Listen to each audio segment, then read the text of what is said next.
مومنوں پڑھتے رہو تم اپنے آقا پر درود، ہے فرشتوں کا وظیفہ الصلاۃ والسلام۔ یہاں لے لیتے ہیں نعرہ تکبیر نہیں، ابھی جو آواز آنی چاہیے وہ آواز نہیں آئی ہے۔ نعرہ تکبیر، نعرہ رسالت، نعرہ حیدری، نعرہ حیدری، نعرہ تکبیر، نعرہ رسالت، علماء اہل سنت، مسلک اعلی حضرت، نعرہ تکبیر، نعرہ رسالت۔ اللہ کی سرتاب قدم شان ہے یہ، انسان نہیں انسان وہ انسان ہے یہ، قرآن تو ایمان بتاتا ہے انہیں، ایمان یہ کہتا ہے میری جان ہے یہ۔ یہ مکمل کلام امام اہل سنت کا بہت بڑا ہے، اور یہ حضور سراپا نور ہم سب کے آقا کی شان میں ہے، جسے نعت کے اشعار کہتے ہیں۔ اور چونکہ یہ محفل جو ہے ایصال ثواب کی محفل ہے، اور ایصال ثواب میں ہر مومن جو بھی دنیا سے جاتا ہے اس کے نام سے ایصال ثواب کیا جاتا ہے، لیکن اس مومن میں اور مومنہ میں ایک مقام ماں کا ہوتا ہے، اور ایک شان باپ کی ہوتی ہے، ایک عظمت باپ کی، ایک مقام ماں کا۔ یہ دونوں رشتے اولاد کے لیے بہت اہم ہوتے ہیں، جس کے تعلق سے اللہ نے کلام پاک میں ارشاد فرمایا، اور ہمارے حضور نے خود ارشاد فرمایا جو حدیث پاک میں موجود ہے۔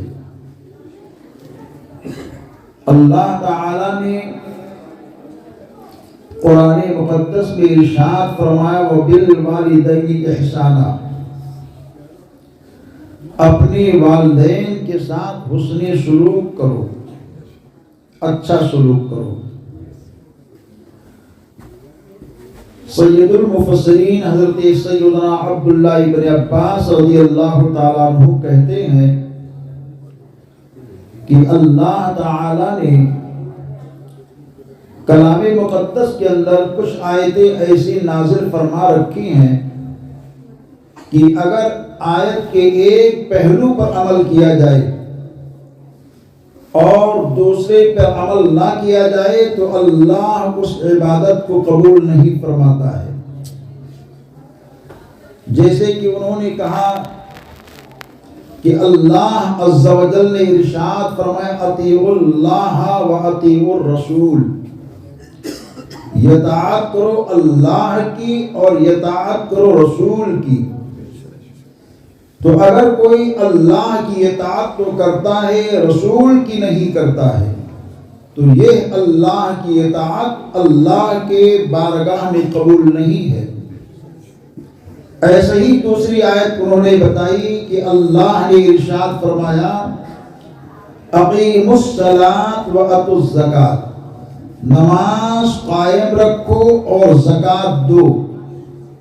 اگر کوئی اللہ کا بندہ نماز پڑھتا ہے اور زکوٰۃ نہیں دیتا ہے، یا کوئی اللہ کا بندہ زکوٰۃ دیتا ہے نماز نہیں پڑھتا ہے، تو اللہ اس کی عبادت کو قبول نہیں فرماتا ہے۔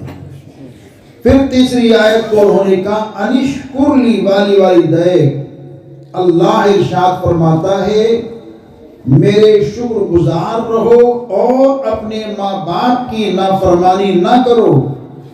یعنی کوئی اللہ کا بندہ اللہ کی عبادت تو کرتا ہے مگر اپنے ماں باپ کی نافرمانی کرتا ہے تو رب کی وہ عبادت اللہ کی بارگاہ میں قابل قبول نہیں ہے۔ یہ آیت مقدسہ ہم نے آپ کے سامنے پیش کی۔ اس سے یہ پتہ چلتا ہے کہ اگر کوئی شخص نمازی ہو، حاجی ہو، غازی ہو، بہت بڑا متقی ہو، پرہیزگار ہو، تقوی شیار ہو، اور وہ شخص یہ چاہتا ہے کہ اس کی نماز، اس کے روزے، اس کی عبادت، اس کے ذکر و فکر، اس کے اذکار، اس کے اعمال، اس کے اشغال اللہ کی بارگاہ میں قبول ہو، تو ایسا شخص اپنے ماں باپ کی فرما برداری کرتا رہے۔ اگر وہ اپنے ماں باپ کی نافرمانی کرتا ہے تو لاکھ نماز پڑھے، لاکھ روزے رکھے، لاکھ حج کرے، وہ حج، وہ روزہ، وہ نماز اللہ کی بارگاہ میں قابل قبول نہیں ہے۔ اب آئیے حدیث پاک کی جانب چلتے ہیں۔ ہمارے حضور سراپا نور، اللہ کے حبیب، کائنات کے طبیب صلی اللہ علیہ وآلہ وسلم کی بارگاہ عظمت میں حضور کے صحابی حاضر ہیں، تو ہمارے آقا ارشاد فرماتے ہیں کہ اے لوگو، اپنے ماں باپ کی خدمت کیا کرو۔ سرکار نے جب ارشاد فرمایا تو حضور کے صحابہ کا کرم دیکھو ہم سب پر کتنا ہے کہ وہ جب آقا نے ارشاد فرمایا تو عرض کرتے ہیں آقا ہم کتنی خدمت کریں؟ تو ہمارے اور آپ کے نبی ارشاد فرماتے ہیں جتنی ہو سکے ماں باپ کی خدمت کرو۔ پھر وہ عرض کرتے ہیں آقا کتنی کریں؟ تو آقا ارشاد فرماتے ہیں جتنی ہو سکے اپنے ماں باپ کی بھرپور خدمت کیا کرو۔ پھر نبی محترم محتشم ارشاد فرماتے، دوسری جگہ ارشاد موجود ہے، حدیث پاک کا مفہوم پیش کر رہا ہوں کہ سرکار کے ایک صحابی ہیں، وہ عرض کرتے آقا اگر ہم اپنی ماں باپ کو محبت سے دیکھیں، ان کی خدمت کریں تو اس کا صلہ ہمیں کیا ملے گا؟ تو حضور ارشاد فرماتے ہیں کہ ہر نظر کے بدلے میں اللہ ایک حج اور ایک مقبول عمرے کا ثواب عطا فرمائے گا۔ پھر نبی محترم محتشم کے صحابی عرض کرتے آقا اگر ہم دن میں 100 مرتبہ دیکھیں تو کیا 100 حج اور 100 عمرے کا ثواب ملے گا؟ تو آقا ارشاد فرماتے میرے پیارے صحابی سنو، 100 حج اور 100 عمرے کی قید نہیں ہے۔ اگر تم اپنے ماں باپ کے چہرے کی زیارت ایک مرتبہ ایک دن میں 1,00,000 مرتبہ کرو تو اللہ 1,00,000 حج اور 1,00,000 عمرے کا ثواب عطا فرمائے گا۔ اور ایک روایت میں ہے آقا ارشاد فرماتے ہیں جو کوئی شخص اپنے ماں باپ کے چہرے کو محبت کی نظر سے دیکھتا ہے اللہ اس کو مقبول حج اور مقبول عمرے کا ثواب عطا فرماتا ہے۔ حاجی حج کرنے کے لیے کب جاتے ہیں؟ جب حج کا مہینہ آتا ہے تب جاتے ہیں۔ عمرہ کرنے والے عمرہ کے لیے یہاں سے مکہ مکرمہ جاتے ہیں تو عمرہ کرتے ہیں۔ اور اب اس کا حساب اگر آپ کے سامنے پیش کیا جائے کہ حج اور عمرے کا حساب کیا ہے، تو آج اپنے ملک ہندوستان میں اگر حاجی حج کرنے کے لیے جاتا ہے تو کم سے کم ایک حاجی کے حج میں ظاہری مال جو خرچ ہوتا ہے تقریباً 4 سے 5 لاکھ روپے، عمرہ کے لیے 60-65 ہزار سے 1,00,000 روپے تک خرچ ہوتے ہیں۔ اور وہ بھی آپ عمرہ کے لیے گئے تو ایک عمرہ کیا تو 1 کا ثواب، 2 کیے تو 2 کا ثواب، 1 حج کیے تو 1 حج کا ثواب۔ لیکن اللہ نے اپنے حبیب کے دیوانوں پر کتنا کرم کر دیا ہے کہ وہ حج کے لیے نہیں گیا، عمرہ کے لیے نہیں گیا، گھر میں رہ کر محبت سے اپنے ماں باپ کے چہرے کو دیکھتا ہے تو ہر نظر پر اللہ اس کو حج اور مقبول عمرے کا ثواب عطا فرماتا رہتا ہے۔ ہم 2 وقت کھانا ماں باپ کی دے دیں تو ہم سمجھتے ہیں کہ ہم نے بہت بڑا احسان کر دیا۔ ایسا نہیں ہے، ماں باپ کا احسان تمہارے اوپر ہے، تمہارا احسان ماں باپ کے اوپر نہیں ہے۔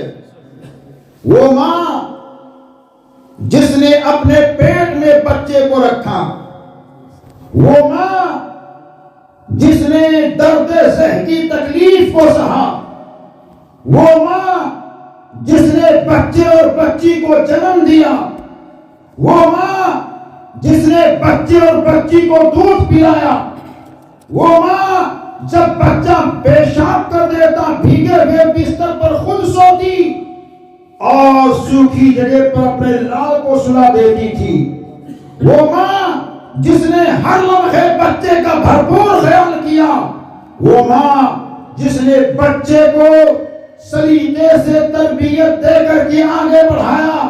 جبھی تو میرے آقا دونوں عالم کے سرکار کے صحابی عرض کرتے، آقا میرے اوپر سب سے زیادہ حق کس کا ہے؟ تو میرے آقا ارشاد فرماتے تیری ماں کا۔ پھر عرض کرتے آقا کس کا؟ تو میرے حضور ارشاد فرماتے ہیں تیری ماں کا۔ پھر پوچھتے آقا پھر کس کا؟ تو میرے آقا پھر کہتے ہیں تیری ماں کا۔ پھر چوتھی مرتبہ جب انہوں نے کہا آقا میرے اوپر کس کا حق ہے اس کے بعد زیادہ، تو دونوں عالم کے سرکار چوتھی مرتبہ کہتے ہیں تیرے باپ کا۔ 3 مرتبہ ماں کے حق کو بتایا، 1 مرتبہ باپ کے حق کو بتایا۔ اب کوئی شخص یہاں نہ سمجھے کہ ماں کے مقام کو مصطفیٰ نے ایسے ہی بتا دیا ہے، نہیں نہیں، اس میں 3 دور ماں کے ایسے آتے ہیں جس دور سے باپ کبھی گزرتا نہیں ہے۔ ایک دور تو وہ ہے کہ وہ ماں اپنے پیٹ کے اندر بیٹے کو لے کر کے 9 مہینے تک اٹھتی ہے، 9 مہینے تک بیٹھتی ہے، 9 مہینے تک کام کرتی ہے۔ دوسرا دور وہ ہوتا ہے جو اس کے زندگی اور موت کا ہوتا ہے، جو بچے کی پیدائش کا ہوتا ہے، وہ باپ کبھی نہیں کرتا ہے۔ تیسرا دور وہ ہوتا ہے جو ماں اپنے بیٹا اور بیٹی کو دودھ پلاتی ہے، جو باپ کبھی نہیں کرتا ہے۔ انیس کائنات نے 3 مقام پر ماں کے نام کو لے کر کے دنیا کے لوگوں کو بتا دیا ہے، اگر جنت میں جانا ہے تو ماں کے قدموں کے تلے آؤ، جنت کے قریب ہو جاؤ گے۔ مگر جنت میں داخلہ چاہتے ہو تو باپ کی خدمت کرو، کیونکہ ماں کو راضی کرو گے تو جنتی بنو گے، اور باپ کو راضی کرو گے تو جنت میں داخل ہو جاؤ گے۔ نعرہ تکبیر، نعرہ رسالت، عظمت والدین، نعرہ تکبیر، نعرہ رسالت۔ ہمارے اور آپ کے حضور نے ماں کے قدموں تلے جنت بتایا اور باپ کو جنت کا دروازہ فرمایا، کہا ماں کی خدمت کرو گے جنتی ہو جاؤ گے، مگر جب تک باپ راضی نہ ہوگا جنت میں داخل نہیں ہو سکتے ہو۔ جنت میں جانا ہے تو باپ کو بھی راضی رکھو، ماں کو بھی راضی رکھو۔